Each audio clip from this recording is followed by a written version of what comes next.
जय हिंद प्यारे साथियों, नमस्कार। कैसे हैं आप सब लोग? उम्मीद है एकदम शानदार, लाजवाब, ज़बरदस्त, बेहतरीन, जिंदाबाद आप सभी और अपनी तैयारी को एक बहुत ही अच्छे और शानदार अंदाज में लेकर आगे बढ़ते हुए चलते हुए। पूरी उम्मीद करता हूं कि मैंने आप सभी से जो एक बात कही थी शुक्रवार के दिन, फ्राइडे के दिन, कि देखिए तैयारी को अच्छी करने के लिए, मतलब मैं कहूँ अच्छी मत कहिए, परिपूर्ण करने के लिए, कि भाई सिलेक्शन के लिए इतनी चीज़ें तो चाहिए ही चाहिए। तो कुछ निश्चित चीज़ों की ज़रूरत है। केवल ऐसा तो नहीं है कि हम सामने फ़ोन रखें, लाइव क्लासेस लेते रहें, उसी से हो जाएगा। नहीं, इतने से तो बात नहीं बनती है। आपको काफ़ी सारी चीज़ों की आवश्यकता होती है, जिनमें एक तो हमारी कंसेप्चुअल अंडरस्टैंडिंग है। अब आप समझ गए होंगे कि रटने में और समझने में क्या फ़र्क होता है। आप क्लास को लेके अच्छे से जान जाते होंगे कि अगर समझ लेते हैं, तो किसी भी तरह का क्वेश्चन हम बना लेते हैं और असल में समझना ही पढ़ना होता है। केवल किसी चीज़ को देखा कि धारा ये होती है, वो होती है, हमें पता ही नहीं है इंटरनली कि धारा क्या है, हमें पता ही नहीं है कि धारा बह रही है तो क्या होता है, फिर उसका कोई सेंस नहीं बनता। तो कंसेप्चुअली अंडरस्टैंडिंग आप कर रहे हैं, डेली रिवीजन कर रहे हैं। तीसरी चीज जो है आपकी, वो है कि भाई सैटरडे और संडे को वो रिवीजन, जब से हमारा कोर्स शुरू हुआ है सारे सब्जेक्ट का रिवीजन। तो जरा एक बार मुझे कंफर्मेशन दीजिए। हर दिन मैं आपसे एक क्वेश्चन पूछता हूँ, आज मेरा क्वेश्चन यही है कि क्या आपने पुराने सारा वो क्लासेस का रिवीजन किया जब से हमारा सिलेबस शुरू हुआ था? जल्दी से बताइए। तो ये तीसरी चीज मैंने आपकी तैयारी में ऐड कराई थी। बताइए तीसरी चीज, और ये आपको करनी है। असल में क्या होता है कि जो चीज़ें टीचर करा दें तो आप कर लेते हो, क्योंकि वो आसान होती हैं। बट जब चीज़ें खुद से करनी होती हैं तो उनमें बड़ा दर्द होता है, उनमें बड़ी तकलीफ होती है। रिवीजन तो सबसे ज़्यादा तकलीफ वाली चीज़ है, क्योंकि जब किसी चीज़ को नहीं पढ़ते हैं, चीज़ छोड़िए, यूनिवर्सल नियम है, प्रकृति का नियम है कि जब हम एक बार किसी चीज़ को पढ़ते हैं ना, तो बड़ा रस आता है उसमें। और जब वो रस समाप्त हो जाता है तो दोबारा उस चीज़ को पढ़ने का मन ही नहीं करता है, वो मज़ा नहीं आता। ऐसा लगता है दिमाग कहता है ये पढ़ रखा है, बट असल में नहीं पढ़ा होता है, पूरा याद ही नहीं है, आधा अधूरा याद है, फिर वो अधजल गगरी छलकत जाए वाली सिचुएशन हो जाती है। तो लगभग मैं देख पा रहा हूँ लगभग 70 to 75% साथियों के यस में जवाब है, जबकि कुछ साथी ऐसे भी होंगे इसमें जो गलत यस कह रहे होंगे। बाकी 20-25% साथी नो कह रहे हैं। तो चलिए, अच्छी बात है कि आपने अपनी कमी को एक्सेप्ट किया, बट ज़रूरी है कि हम रिवीजन करें। तो भाई रिवीजन डेली बेसिस पे करिए और सैटरडे संडे में अपने 5 दिनों का रिवीजन करिए, भरपूर फ़ायदा उठाओ जब तक एग्ज़ाम से दूरी है। एग्ज़ाम एक बार नज़दीक आ गया, फिर तो मतलब ऐसे भगदड़ सी हो जाती है कि आपको मैराथन भी करनी है, आपको ये भी करना है, बैकलॉग भी करने हैं, रिवीजन भी करना है। जितनी बेहतर तैयारी अब हो जाएगी उतनी कभी नहीं हो सकती है। जब तक एग्जाम की डेट अनाउंस नहीं होती है, शानदार तैयारी आपकी होती रहेगी। चलो, बहुत अच्छा लगा, वेरी गुड, शानदार, आपने रिवीजन किया। अब हम आज तीसरे टॉपिक पर चलते हैं इस चैप्टर के।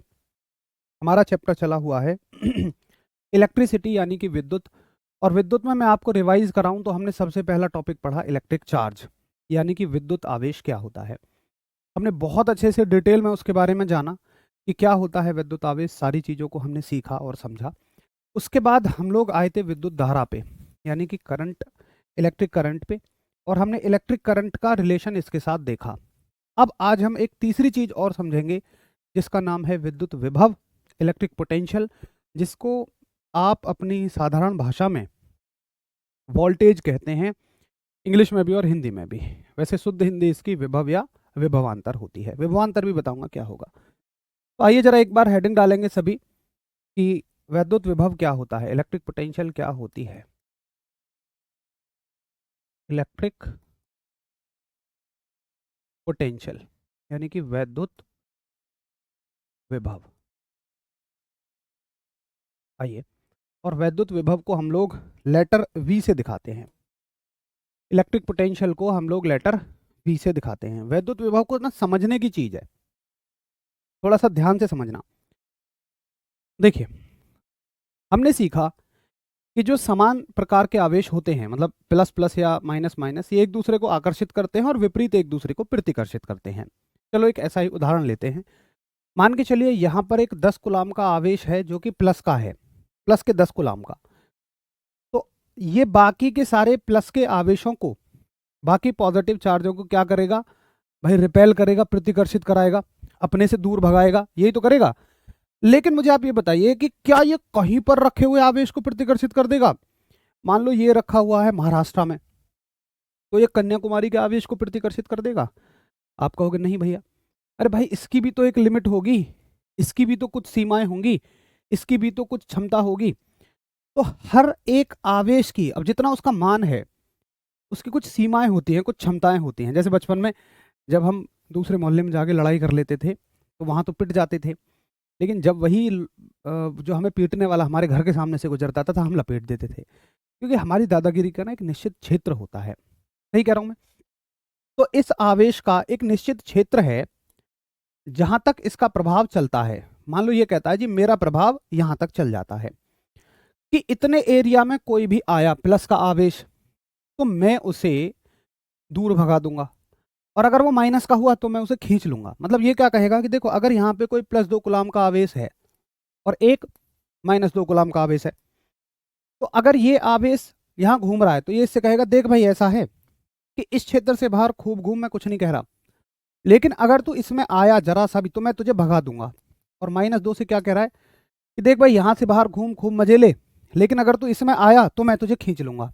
यही तो कहानी है इसकी। ठीक है, अच्छा, अब हम इससे समझेंगे। समझ किसी से भी सकते हो, लेकिन इससे समझना थोड़ा आसान है। तो देखो, किसी भी आवेश के आसपास का वह एरिया, वह क्षेत्र जिसमें घुसने पर एक दूसरा आवेश किसी बल को महसूस करता है। अब भाई ये तो निर्भर करेगा, मतलब कि वो आकर्षण का बल है या प्रतिकर्षण का बल है, ये तो निर्भर करेगा उनके आवेश कैसे हैं, पर बल जरूर लगेगा, तो हम केवल बल कह देते हैं। ये वाला क्षेत्र कहलाता है वैद्युत क्षेत्र, यानी कि इलेक्ट्रिक फील्ड। तो पहले आप वैद्युत क्षेत्र की परिभाषा लिखिए, इलेक्ट्रिक फील्ड की परिभाषा लिखिए। लिखिए वैद्युत क्षेत्र यानी कि इलेक्ट्रिक फील्ड। देखिए क्या होता है इलेक्ट्रिक फील्ड। वैद्युत क्षेत्र होता है आपका कि किसी आवेश के आसपास का वह क्षेत्र, किसी आवेश के चारों ओर का वह क्षेत्र लिख देना, अपनी भाषा में लिख लो, किसी आवेश के चारों ओर का, चारों ओर का वह क्षेत्र जिसमें एक अन्य आवेश, जिसमें एक अन्य आवेश एक बल का अनुभव करता है, एक बल का अनुभव करता है, यानी कि एरिया। अच्छा एक बात बताओ, लिखने से कट कट की आवाज़ तो नहीं आ रही है? कहीं आप डिस्टर्ब हो रहे हो? अगर आ रही हो तो फिर मैं वो पेन मांगू जिसपे थोड़ा पैड लगा होता है। ये कट कट कट तो नहीं आ रही है? तो area around a charge, area around a charge in which an another charge, an another charge experiences a force, कि भाई एक दूसरा आवेश इसमें घुसने पर एक बल को महसूस करता है। चलो थैंक यू, फिर तो बहुत बढ़िया है। तो इसको हम बोलते हैं इलेक्ट्रिक फील्ड, यानी कि वैद्युत क्षेत्र। ठीक है, अच्छा अब बात आती है, एक साथी ने मुझसे कहा कि भैया ये जो वैद्युत क्षेत्र है, इलेक्ट्रिक फील्ड है, इसमें घुसने पर कोई भी चार्ज जो है वो एक फोर्स को फील करेगा। मैंने कहा हाँ। फिर कह रहा है वो जी वैद्युत विभव से इसका क्या मतलब है, आपने तो हेडिंग वैद्युत विभव डलवाई है। मैंने कहा आओ समझते हैं। अच्छा ये एक बार थम्स अप कर देना। जी हाँ मुझे समझ में आ गया, थैंक यू थैंक यू। फिर तो ठीक है, बहुत बढ़िया।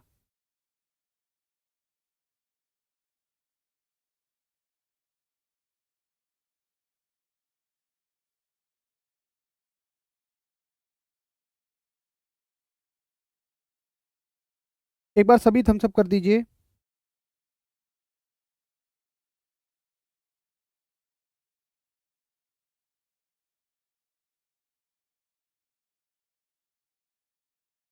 ठीक, चलो ये यहाँ तक मुझे बात समझ में आ गई। अब फिर इसी चीज़ को बनाते हैं और थोड़ा सा समझेंगे कि हमने देखा, मान लो फॉर एग्जाम्पल है, ये मत कहना जी 10 कहाँ से आया, मैं तो एक वैल्यू ले रहा हूँ, आप कुछ भी ले लो। ये 10 कूलाम का आवेश है और यहाँ आसपास इसके कोई 2 कूलाम का आवेश प्लस का घूम रहा है। ठीक है, अब देखिए मुझे एक बात बताओ कि जब ये 2 कूलाम का आवेश यहाँ जाएगा, तो चूंकि देखो अब क्या होगा, दोनों एक दूसरे पर फोर्स लगाएंगे, लगाएंगे दोनों एक दूसरे पर, लेकिन भाई 10 वाला तो बड़ा है और 2 वाला छोटा है। और जब 10 वाला बड़ा है, दोनों एक दूसरे को दूर भगा रहे हैं, तो कौन जीतेगा? बड़ा वाला जीत जाएगा। एक युद्ध में कौन बड़ा जीतता है? हमेशा, मतलब युद्ध में कौन जीतता है? हमेशा बड़ा जीतेगा।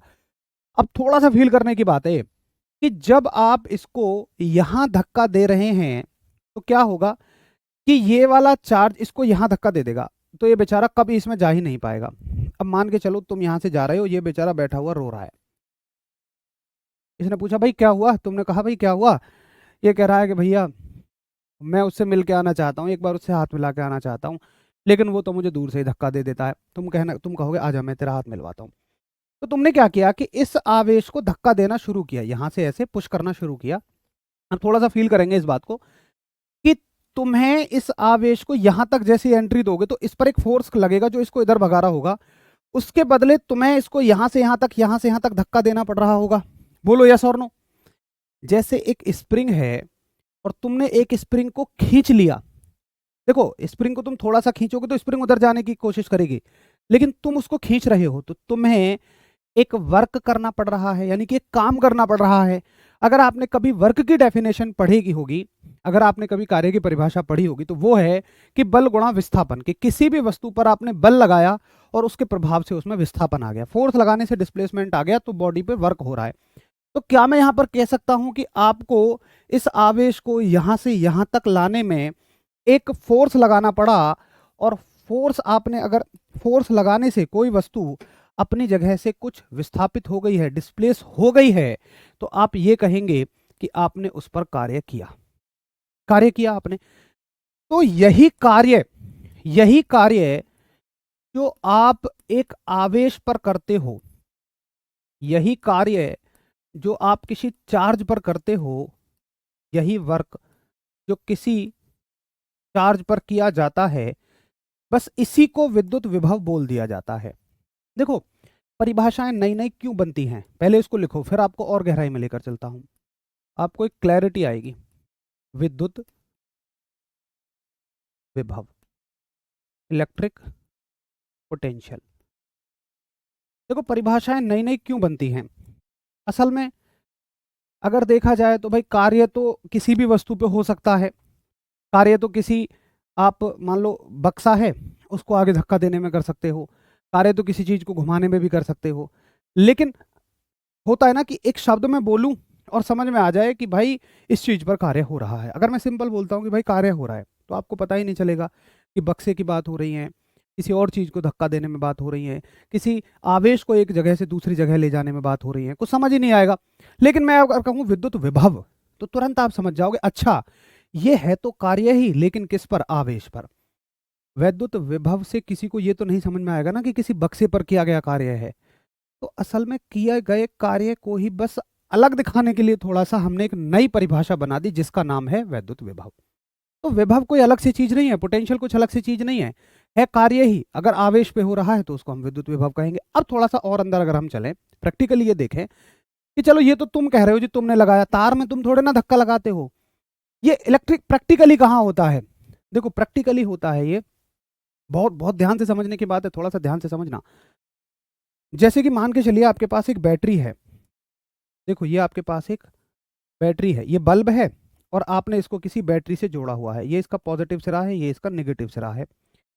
तो देखिए असल में इलेक्ट्रॉन कहाँ होंगे? इलेक्ट्रॉन होते हैं नेगेटिव पे, इलेक्ट्रॉन यहां पर बैठे हुए होते हैं। अगर आप ये कहते हो कि एक बैटरी चार्ज है, तो पता है चार्ज का मतलब क्या है? चार्ज, देखो जनरली बैटरी ऐसे रहेगी, डिस्चार्ज है बैटरी, तो इलेक्ट्रॉन सारे के सारे नेगेटिव टर्मिनल पे पड़े हुए रहेंगे। अगर आप कहते हो बैटरी चार्ज है, तो इसका मतलब पता है, जब आप कहते हो बैटरी चार्ज हो रही है, तो चार्ज का मतलब आप फोर्सफुली इलेक्ट्रॉनों को धक्का देकर कहां पर ला रहे हो?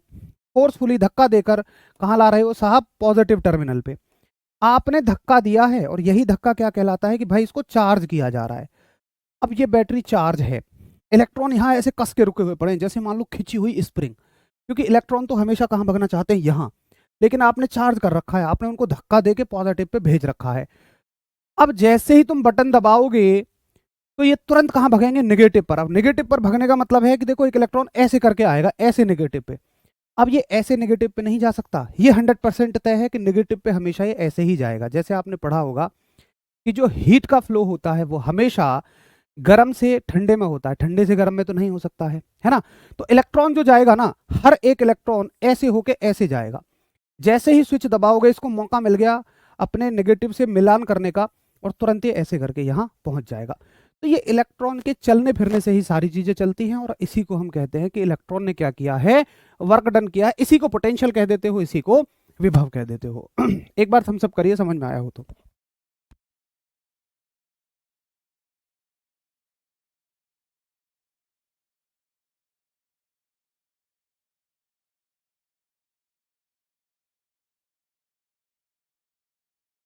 ठीक है, तो ये है सारा का सारा, जितने भी इलेक्ट्रिकल इक्विपमेंट। अभी इतना गहराई में ना भी समझ में आया हो तो कोई दिक्कत नहीं है कि क्या प्लस क्या माइनस, बस अभी इतना समझ लो कि हाँ, इलेक्ट्रॉनों का चलना फिरना तो होता ही है, और फोर्सफुली चलाना फिराना होता है हमें। तो फोर्सफुली चलाने फिराने में ही हमें क्या करना पड़ता है, वर्क डन करना पड़ता है, इसी को हम पोटेंशियल कह देते हैं। तो उम्मीद है कि आपको बहुत बेहतर अच्छे से समझ में आ गया होगा कि किसी भी इलेक्ट्रॉन को एक जगह से दूसरी जगह ले जाना ही, ले जाने से ही कोई भी विद्युत उपकरण चलेगा, और एक जगह से दूसरी जगह ले जाने में जो कार्य करना पड़ेगा, जो वर्क डन करना पड़ेगा, इसी को हम बोलते हैं इलेक्ट्रिक पोटेंशियल। अभी किसी को ये प्लस माइनस ना समझ में आया हो तो इसको रहने दीजिए, इसको आगे चल के समझ लेंगे जब बैटरी पढ़ रहे होंगे हम। अभी सिर्फ इतना याद कर लो कि भाई इलेक्ट्रॉन बहते तो हैं, इलेक्ट्रॉन चलते तो हैं।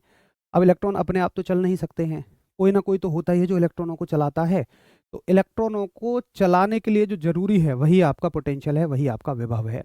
जैसे मान लो एक पाइप में पानी बह रहा है, तो जो पानी है ना, पानी है करंट, पानी है धारा, और उसे आगे धक्का देने में जो प्रेशर आप इस्तेमाल कर रहे हो वो है वोल्टेज, वो है पोटेंशियल। बस इतना सा याद रखो।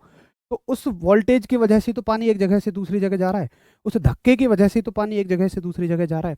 तो तार में भी करंट जो है ना, इलेक्ट्रॉन जो है वो उस धक्के की वजह से ही एक जगह से दूसरी जगह जाते हैं, और उस धक्के को ही हम क्या बोल देते हैं, विभव बोल देते हैं, पोटेंशियल बोल देते हैं। अब एक साथी मुझसे इसकी डेफिनेशन पूछेगा, तो मैंने कहा भाई डेफिनेशन बहुत अच्छे से क्लियर हो जानी चाहिए कि किसी आवेश को एक बिंदु से दूसरे बिंदु तक लाने में किया गया कार्य ही विद्युत विभव कहलाता है। तो आप कहेंगे,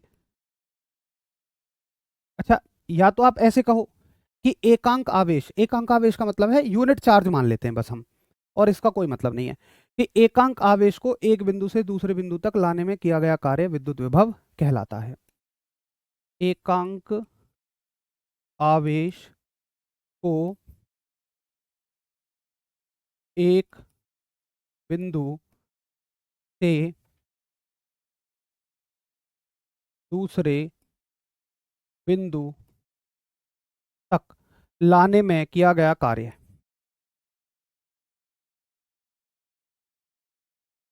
दूसरे बिंदु तक लाने में किया गया कार्य विभव, अब सुनो, विभव कहलाता है। ठीक है, अब देखिए, बहुत सारे साथियों ने एक परिभाषा पढ़ी होगी कि किसी आवेश को अनंत से किसी बिंदु तक लाने में किया गया कार्य। असल में है तो दो ही बिंदु, वो अनंत कह रहा है और हम कह रहे हैं एक बिंदु से दूसरे बिंदु तक लाने में। पहली चीज तो ये है। अब सुनो, चलो इसको कह दो कार्य विभव कहलाता है, यानी कि work done the work done to bring a unit charge, to bring a unit charge from one point to another is called as electric potential. ठीक है, आसान सी बात है। अब बात आती है कि भैया इसका सूत्र क्या है। देखो, हमने कहा पहले उसको समझो एक बार। अगर आपने समझ लिया तो समझने से आपको परिभाषा भी क्लियर हो जाएगी और इसके मैथमेटिकल फॉर्मूला भी क्लियर हो जाएगा। भाई विभव को हम V से दिखाते हैं, और कार्य को किससे दिखाते हैं, W से, और आवेश को किससे दिखाते हैं, Q से। तो हो गया सूत्र क्लियर। एक बार बस चीजों को समझना है, उसी से परिभाषा, उसी से सूत्र, और जैसा कि मैंने आपसे वादा किया था कि मात्रक भी इसी से बना लेंगे हम। तो इसका मात्रक देखो, इसकी यूनिट देखो। तो भैया जी यूनिट जो है ना, मात्रक जो है, मैंने आपको बताया एक तो हम सूत्र से पढ़ेंगे, एक यूनिट तो हम किससे पढ़ेंगे, सूत्र से। तो इसकी यूनिटों में पहली यूनिट डालो।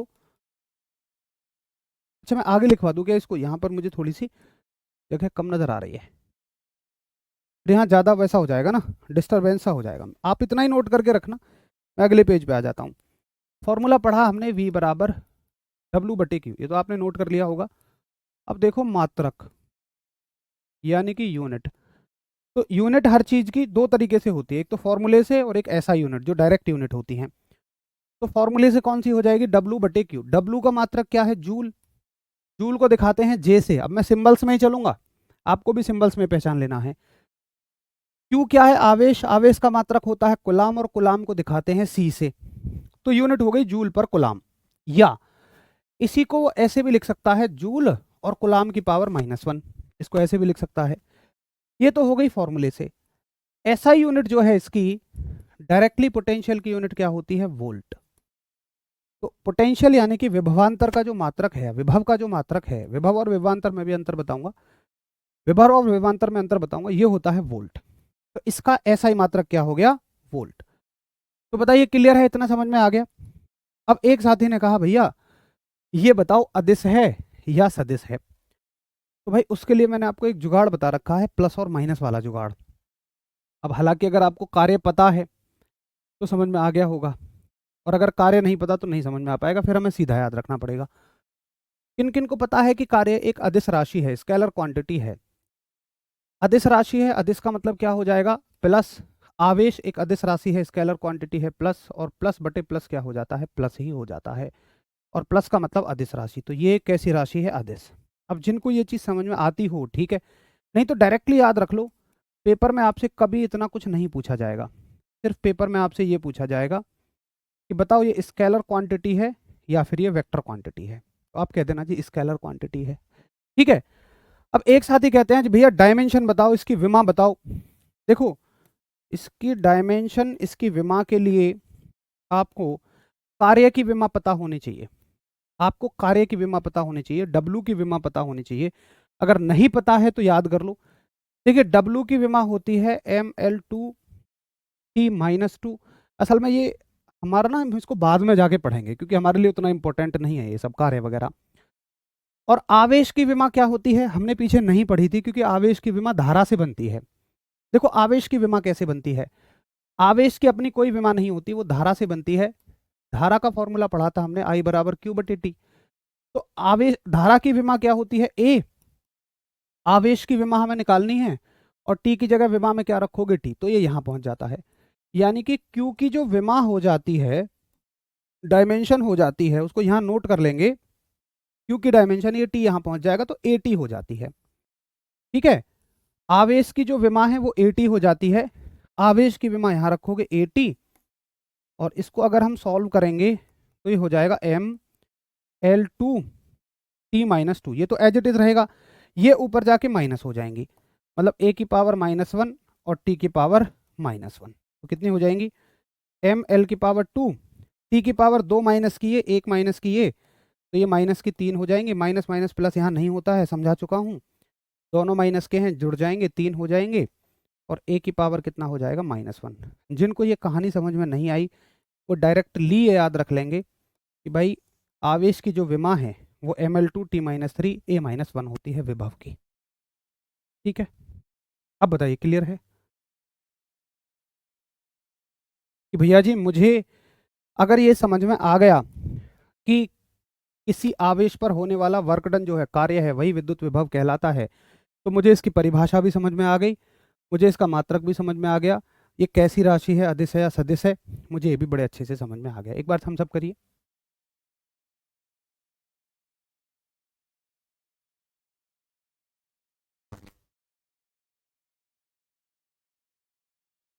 बताइए कोई दिक्कत किसी को।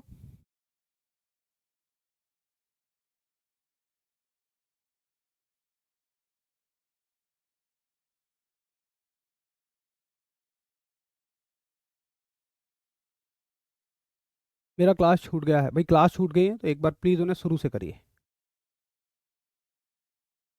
क्लास छूट गई है ना, फिर आप बीच में से मत पढ़ो, शुरू से करो, मतलब जहाँ से भी छूटी है वहीं से करो, बीच में से मत पढ़ो। चलो मैं एक बार फिर से समझा देता हूँ। देखिए आपको क्या देखना है कि अगर आप किसी आवेश को एक जगह से दूसरी जगह तक लेकर जाएंगे तो आपको एक काम करना पड़ेगा। आपको एक वर्क करना पड़ेगा। भाई किसी भी चीज़ को यहाँ से वहाँ ले जाने में हमें हमेशा एक काम करना पड़ता है। अगर मैं एक साइकिल को यहाँ से वहाँ ले जा रहा हूँ तो उसे चला के ले जा रहा हूँ, मुझे काम करना पड़ रहा है। एक बक्सा यहाँ रखा है, मैं उसको धक्का दे दूँ, मुझे ऐसे आगे धक्का देना पड़ रहा है, तो मुझे काम करना पड़ रहा है, यहाँ से वहाँ ले जाना पड़ जाए। तो ऐसे ही अगर मैं आवेश को लेकर जाऊँ, और आवेश क्या है? कलेक्शन ऑफ द इलेक्ट्रॉन्स है। भाई बहुत सारे इलेक्ट्रॉन वहाँ पर रखे होंगे, तो उन इलेक्ट्रॉनों को उठा के एक जगह से दूसरी जगह में लेकर जा रहा हूँ। अब हम ऐसा कहाँ करते हैं? ऐसा तारों में होता है। आप अपने घर में देखते होंगे, तारों में बिजली चल रही है, तो इलेक्ट्रॉन ही तो आगे बढ़ रहे हैं। तो इलेक्ट्रॉनों को आगे बढ़ाने में जो काम करना पड़ रहा है, उसी को हम कह देते हैं वैद्युत विभव, कि भाई यही है इलेक्ट्रिक पोटेंशियल। ठीक है जी, ये हो गया। फॉर्मूला क्या हो जाएगा कि किसी आवेश को एक बिंदु से दूसरे बिंदु तक ले जाने में किया गया कार्य वैद्युत विभव कहलाता है। और इसका सूत्र क्या हो जाता है? V बराबर डब्ल्यू बटे क्यू। इसका मात्रक देखो, एक मात्रक बनेगा फॉर्मूले से, एक मात्रक ऐसा ही मात्रक होगा। फॉर्मूले से बना सकते हो, कार्य का मात्रक जूल होता है, आवेश का मात्रक कूलाम हो सकता है, इसको ऐसे भी लिख सकते हैं, और डायरेक्ट मात्रक जो है वो वोल्ट बनता है। ठीक, ये एक अदिश राशि है, और इसकी जो विमा है, अगर आपको निकालनी समझ में आ गई तो बहुत बढ़िया, और अगर आपको निकालनी नहीं समझ में आई है तो फिर आप डायरेक्टली ये याद रखेंगे कि इसकी विमा जो है वो ये होती है। डायरेक्टली ये याद रखो कि विमा है Ml2T-3A-1। ठीक है साहब। तो अब देखो, इससे थ्योरेटिकल सवाल कैसा बनेगा? थ्योरेटिकल सवाल बनेगा, एक बहुत अच्छा सवाल बनाता हूं मैं। क्वेश्चन आएगा कि जूल पर कूलाम है, कि जूल पर कूलाम को क्या कहा जाएगा? ऑप्शन होंगे एम्पियर,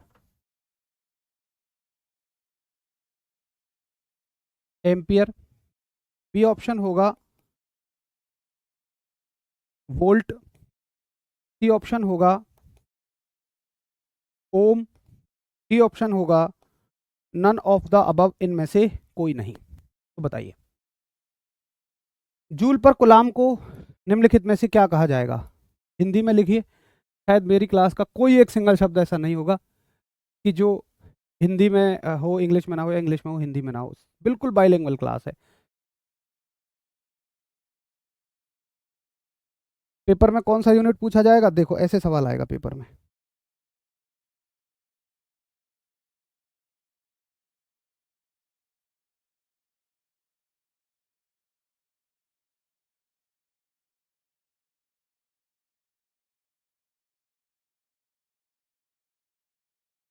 इस तरह से यूनिट से सवाल आएगा। आप हमेशा आप कह रहे हैं जी पेपर में कौन सा सवाल आएगा, तो पेपर में तो कैसे भी पूछ सकता है। अगर मैं इसी बात से क्वेश्चन बनाना चाहूँ तो 10 क्वेश्चन बन जाएंगे।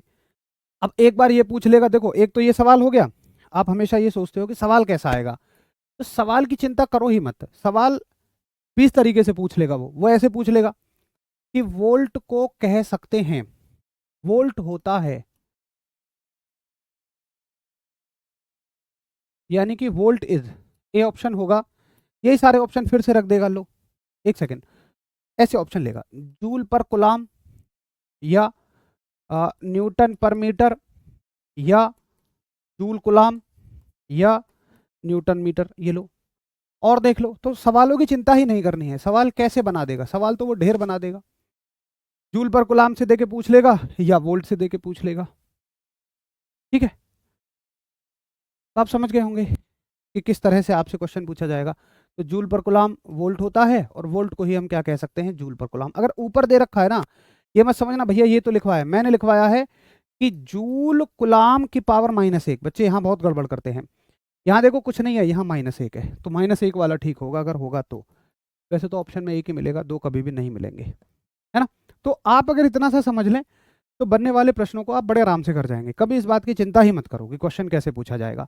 तो ये तो हो गए थ्योरेटिकल क्वेश्चन। थ्योरेटिकल क्वेश्चन में पूछ लेगा कि बताओ कौन सा फॉर्मूला करेक्ट है। ठीक है, क्वेश्चन पूछ लेगा कि करेक्ट फॉर्मूला बताओ, कि भाई सही सूत्र बताओ।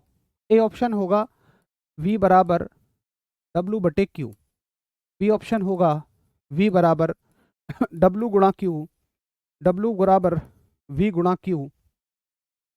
अच्छा एक सेकंड रुको, ठीक है। सी ऑप्शन होगा A एंड C बोथ, यानी ए और सी दोनों।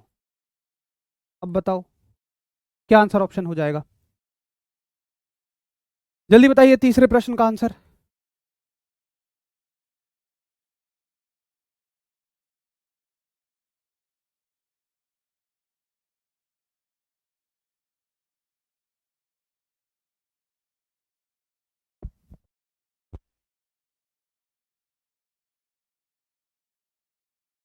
अब अगर हम मात्रकों की बात करें तो हम केवल वोल्टेज के नाम पे वोल्ट मात्रक पढ़ते हैं, हम कभी जूल पर कूलाम पढ़ते ही नहीं है। और आप प्रीवियस ईयर क्वेश्चन उठाकर देखो, रेलवे के ढेरों बार पूछा गया है। धारा की मात्रक की बात करें तो हम एम्पियर रट लेते हैं, हम कभी कूलाम पर सेकंड पढ़ते ही नहीं है, जबकि हमें सूत्र से बनने वाले मात्रक को पढ़ना चाहिए। आजकल सवाल ऐसे ही पूछा जाता है, सूत्र से बनने वाले मात्रक में और डायरेक्ट मात्रक में क्या संबंध होता है।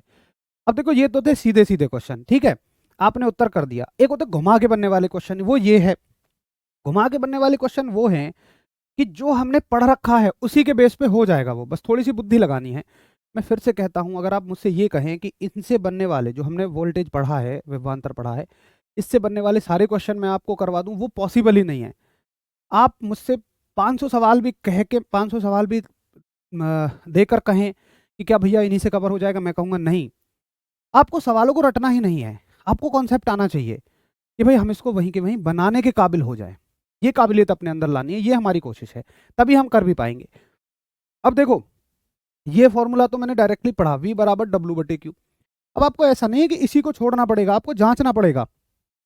अगर देखो V बराबर जब W/Q है तो गुणा तो हो नहीं सकता।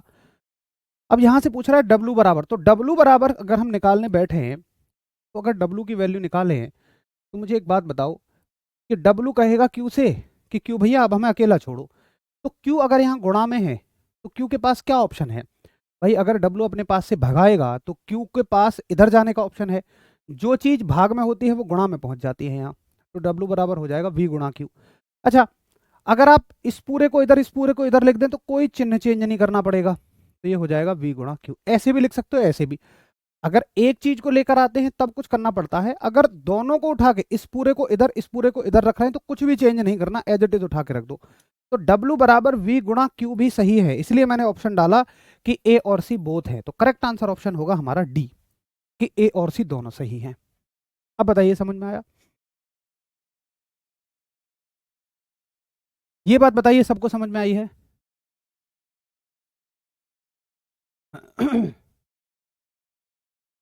अब देखो, एक साथी कह रहा है कि भैया V बराबर W/Q और V बराबर J/C, क्या ये दोनों फॉर्मूले एक ही हैं? देखो यार, आपको याद हो मैंने पहली दोनों क्लासों पे भर भर के इसीलिए फोकस किया क्योंकि आपके डाउट बड़े बड़े नहीं है, बड़ी बड़ी चीज आपको आराम से समझ में आ जाती है, आपका मानसिक बौद्धिक स्तर अच्छा है।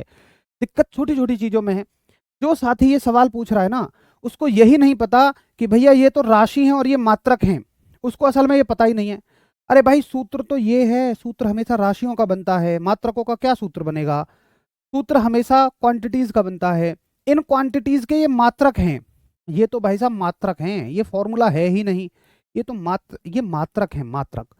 तो तुम्हें राशि और मात्रकों में ही फर्क समझ में नहीं आता है, इसलिए तुम्हें छोटी छोटी गलतियां आप करते हो। ठीक है साहब, सभी को समझ आया? अब ये तो हो गए थ्योरेटिकल क्वेश्चन। अब देखो न्यूमेरिकल सवाल कैसे बनते हैं। ये आया हुआ है आरआरबी ग्रुप डी 5 अक्टूबर 2018 की परीक्षा का सवाल। और जरा देखो ध्यान से कि न्यूमेरिकल को सॉल्व कैसे करना है। तो सबसे पहले आपको ये देखना है कि आपको दिया क्या है, 10 वोल्ट का विभवांतर, ठीक है, V की वैल्यू दे दी 10 वोल्ट वाले दो बिंदुओं पर 5 कूलाम के चार्ज। हालांकि इसको हिंदी में देना था उसे, लेकिन उसने चार्ज कह दिया, कोई बात नहीं, हम तो यूनिट से पहचान लेंगे।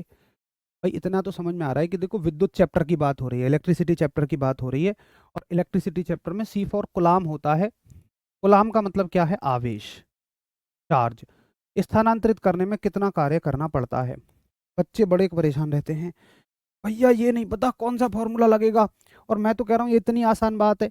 मुझे बताओ, पूरी फिजिक्स में कोई एक सूत्र बताओ जो VW/Q में संबंध देता है। तुम कहोगे भैया V बराबर W/Q। मैं कहता हूँ इसके अलावा कोई दूसरा फॉर्मूला ढूंढ के दिखा दो। भाई कंफ्यूजन तो तब हो ना कि जब मेरे सामने कई सारी चीजें पड़ी हों और मुझे ये पता करना हो चुनाव किसका करूं। जब चीज ही एक है और मैं कहता हूँ यही चीज है, इसी का इस्तेमाल करना, फिर किस बात का कंफ्यूजन? तो इसके अलावा कोई सूत्र ही नहीं है, V बराबर W/Q। अब बच्चे और दूसरी गलती क्या करते हैं, वो रटते हैं कि अगर ये दोनों दिए हों तो इसका सूत्र ये है, ये दोनों दिए हों तो इसका सूत्र ये है। नहीं, ये महापाप तुम्हें नहीं करना है। तुम्हें क्या देखना है कि भैया मुझे VW/Q दिए हैं, मेरे पास ये फॉर्मूला है, अब मैं इसको सॉल्व कर लूंगा, मैं अलग अलग सूत्र रटूंगा ही नहीं। भाई V का मान दे रखा है 10, W का मान निकालना है, और Q का मान दे रखा है 5। इसकी इसमें गुणा कर देंगे तो ये हो जाएगा 10 गुणा 5। तो W का मान हो जाएगा 10 पंजे 50। आप दोनों को पूरी तरह दोनों को शिफ्ट करते तो लिख सकते हो ऐसे, कोई दिक्कत नहीं है ना। तो W बराबर 50 और कार्य का मात्रक होता है जूल, तो W बराबर हो गया आपका 50 जूल। अब असल में तो देखो वो आपसे कैलकुलेशन कराना ही नहीं चाह रहा था, वो तो बस ये देखना चाह रहा था कि आपको कार्य का मात्रक पता है कि नहीं है। कार्य का मात्रक जूल होता है, ये आपको पता है नहीं है। हालांकि अभी आपको नहीं पता होगा, शायद आपने कार्य नहीं पढ़ा। जब हम आगे चैप्टर कार्य वाला पढ़ लेंगे तो अच्छे से सीखेंगे कार्य का मात्रक जूल होता है। चलो भाई जी, मुझे ये बात समझ आ गई। अगर हाँ तो फिर एक और सवाल करके दिखाओ, अपने आप से करके दिखाइए इस क्वेश्चन को।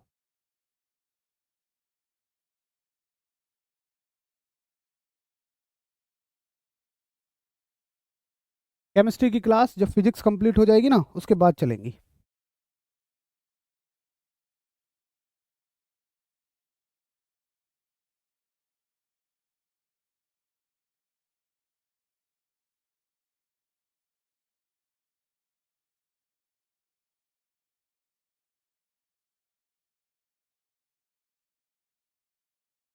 अगला सवाल देखिए।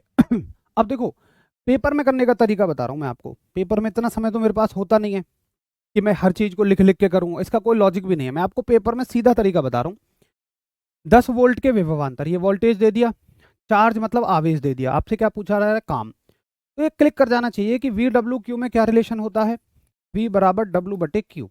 ठीक, वी की वैल्यू है 10, डब्ल्यू की वैल्यू कितनी है निकालनी है, और क्यू की वैल्यू कितनी है 4। यहाँ गुणा हो जाएगी 4.40, डब्ल्यू बराबर 40। पेपर में तो मैं इतना थोड़े ना लिखूंगा। मैं पेपर में आपकी जगह होऊंगा तो मैं कहूंगा अच्छा वी बराबर डब्ल्यू बटे क्यू, वी है 10, डब्ल्यू है निकालना, क्यू है 4, 10 चौक 40। मैं कैलकुलेशन ही नहीं करूंगा, टक्क से आंसर लगाऊंगा, आगे बढ़ जाऊंगा। मैं इतना लिखने के बाद इसमें 10 गुणा 4 भी क्यों करूंगा भाई, मुझे पता है 10 चौके 40 में लिखूंगा क्यों, 40 के नंबर थोड़ा ना कहीं मिल रहे हैं उसमें, हमें 40 लिखने के थोड़े नंबर मिलेंगे। चलो अगला सवाल करके दिखाओ। आरआरबी ग्रुप डी 22 अक्टूबर 2018 में आया हुआ है कि 20 वोल्ट के विभवांतर वाले दो बिंदुओं में किया गया कार्य 60 जूल है। फिर दो बिंदुओं के बीच प्रवाहित होने वाला विद्युत आवेश कितना है। तो बताओ कैसे करोगे। भाई वी की वैल्यू आपके लिए करवा रहा हूं मैं, तो पेपर में करने का तरीका ये नहीं होता है। अब की बार आपको डब्लू दे दिया, कार्य कह रहा है वो 60 जूल है, और आपको आवेश बस बताया जाना है। तो क्या करोगे, फिर से वही फॉर्मूला, v बराबर डब्लू बटे क्यू। v की वैल्यू 20 है, w की वैल्यू 60 है, q की वैल्यू निकालनी है। तो अब क्या होगा, अब गुणा तो ऐसे होगी नहीं ना, ऐसे होगी। इसको सॉल्व करने का तरीका सीखो।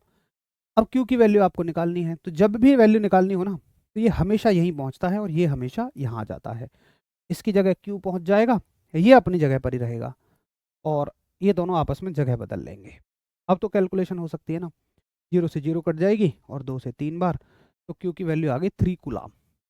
आंसर हो गया 3 कूलाम। बहुत सारे साथियों ने 60 में 20 की गुणा कर दी होगी, वो नहीं करना है, कैलकुलेशन का तरीका ये है ही नहीं, इसकी इसमें कभी गुणा नहीं हो सकती। ये दोनों एक दूसरे की जगह बदल लेंगे। थोड़ा सा कैलकुलेशन हम देखो ऐसे ही सीख जाओगे। जैसे इसमें एक नई बात सीख ली, बस इसी को कहीं लिख लो, अच्छा होगा। जिनको बिल्कुल कैलकुलेशन नहीं आती है, मैं वादा करता हूँ आप भी सीख जाओगे। आप लिख लिया करो साइड में, अपनी भाषा में लिखो कि जब चीज नीचे दी हुई हो तो वो ऊपर वाले से अपनी जगह बदल लेती है, उसके आगे डैश करके लिख लिया करो, फिर वो आपको हमेशा याद रहेगी।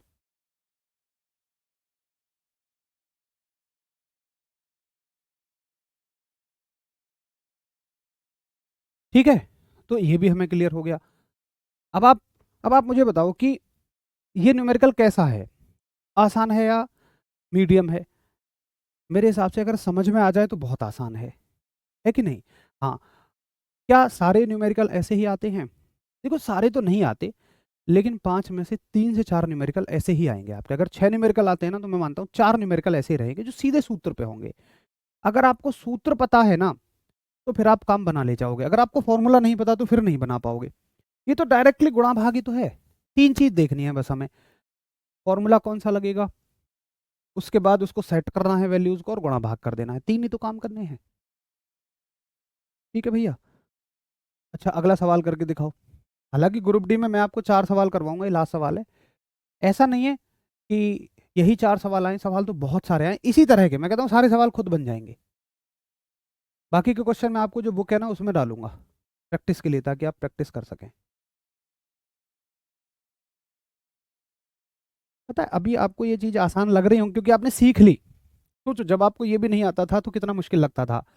पहली चीज़ तो इसलिए आसान लग रहा है। मैं आपको कॉन्फिडेंस दे रहा हूँ, ओवर कॉन्फिडेंस में मत आ जाना बस। कभी कभी हम सोच लेते हैं अरे बहुत ही आसान है। असल में यहाँ आसान इसलिए लग रहा है क्योंकि एक मैंने करा दिया, एक आपने कर लिया, फिर दूसरा भी वैसा ही कर लिया। पेपर में जब बैठते हो ना तो सारी चीज़ें एक साथ होती हैं। केवल ये थोड़ी है V = W/Q का ही पेपर देने जाओगे। पेपर में तो पूरी फिजिक्स, पूरी केमिस्ट्री, पूरी बायोलॉजी, मैथ्स है, रीजनिंग है, सारी जीएस है, सब कुछ एक जैसा है। तो वहाँ पे ये सोचना कि भाई कौन सा फॉर्मूला लगेगा, बस यही बड़ी बात होती है।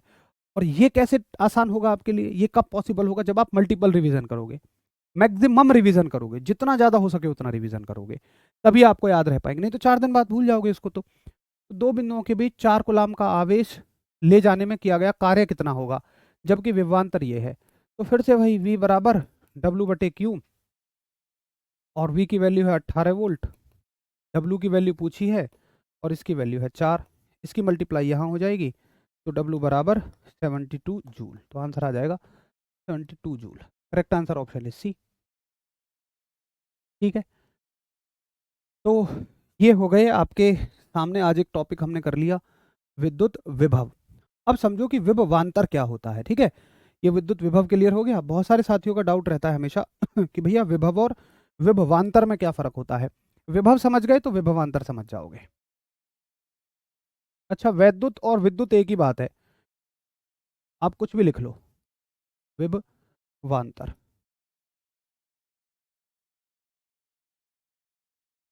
यानी कि इलेक्ट्रिक पोटेंशियल, विभवांतर का मतलब है पोटेंशियल का डिफरेंस। ठीक है, देखो पहले उसी भाषा में समझते हैं जिस भाषा में हमने सीखा है। कि विभवांतर का मतलब, जिस भाषा में हमने विभव सीखा है ना, तो वैसे ही सीखते हैं। देखो एक बार मैं क्या कह रहा था आपसे, मैंने कहा था कि भाई मान के चलो यहाँ पर +10 कूलाम का आवेश है, +10 कूलाम का आवेश है, और एक 2 कूलाम के आवेश को यहाँ से यहाँ तक हमें लाना है। ठीक, अब मान के चलिए कि यहाँ से यहाँ तक लाने में जो कार्य लगेगा, मान के चलिए कार्य लगता होगा 20 जूल, मान लो। ठीक, 20 जूल है। अब एक तो ये है, मैंने पूछा इससे, ये रो रहा था बेचारा, मुझसे कह रहा भैया मुझे उनके पास जाना है। मैंने बोला भाई वहां तक ले जाने के लिए तो यार कार्य करना पड़ेगा। अब तू ये बता कि कितना कार्य करना पड़ेगा, तूने कैलकुलेशन की है। इसने कहा भैया यहाँ से यहाँ तक जाने में लगभग 20 जूल काम लगेगा। मैं एग्जाम्पल ले रहा हूँ, ठीक है, ये नहीं है कि 10 × 2 = 20 कह रहा हूँ मैं। वैसे ही मान लो कुछ भी, हमें वो जानना ही नहीं है कितना होता है, तो बस बात को समझने के लिए है वैल्यू। इसने कहा भैया मैं कैलकुलेशन करके बैठा हूँ, मुझे 20 जूल काम चाहिए यहाँ तक, यहाँ जाने में। मैंने कहा तेरे पास कुछ है। अब देखो ध्यान से सुनना, मैंने पूछा तेरे पास कुछ है, इसने कहा हाँ है। मैंने कहा कितना, इसने कहा मान लो मेरे पास 3 जूल का काम है। 3 जूल का मतलब ये कह रहा है कि देखो भैया ऐसा नहीं है कि मैं बस यहीं जाऊंगा और यहीं से धक्का दे दिया जाऊंगा। देखो आप ये भी समझ रहे होंगे कि मान लो 2 कूलाम के आवेश को ये इतना सा अंदर जाने पे धक्का दे देता है, तो अगर एक 5 कूलाम का आवेश होगा तो ऐसा थोड़ी कि उसे भी यहीं से धक्का दे देगा। भाई 5 कूलाम का थोड़ा ज्यादा चला जाएगा क्योंकि वो ज्यादा ताकतवर है। तो मैंने पूछा कि भाई तेरे पास कितनी एनर्जी है, तो इसका कहने का मतलब कि भैया मैं यहां तक चला जाऊंगा। मान लो इसने कहा कि मेरे पास 3 जूल की एनर्जी है, 3 जूल खुद की मेरी एनर्जी है, और मैंने कहा चाहिए कितनी, इसने कहा जी 20 जूल। तो तुमने कितनी दी, तुमने एक्स्ट्रा जो एनर्जी देनी पड़ेगी तुम्हें, वो कितनी देनी पड़ेगी, 17 जूल की एनर्जी देनी पड़ेगी। बोलो सही कहता हूं मैं, 17 जूल का कार्य करना पड़ेगा। एनर्जी कार्य सब एक ही बात है। यानी कि 17 कहां से आया, देखो यहां इसके पास 3 जूल है, यहां का मतलब यहां कहो, यहां का मतलब क्या कहो, यहां यहां 3 जूल है, और भाई साहब यहां कितनी चाहिए, 20 जूल। समझ रहे हो, तो अब मुझे 20 ही जूल थोड़ी देनी पड़ेगी।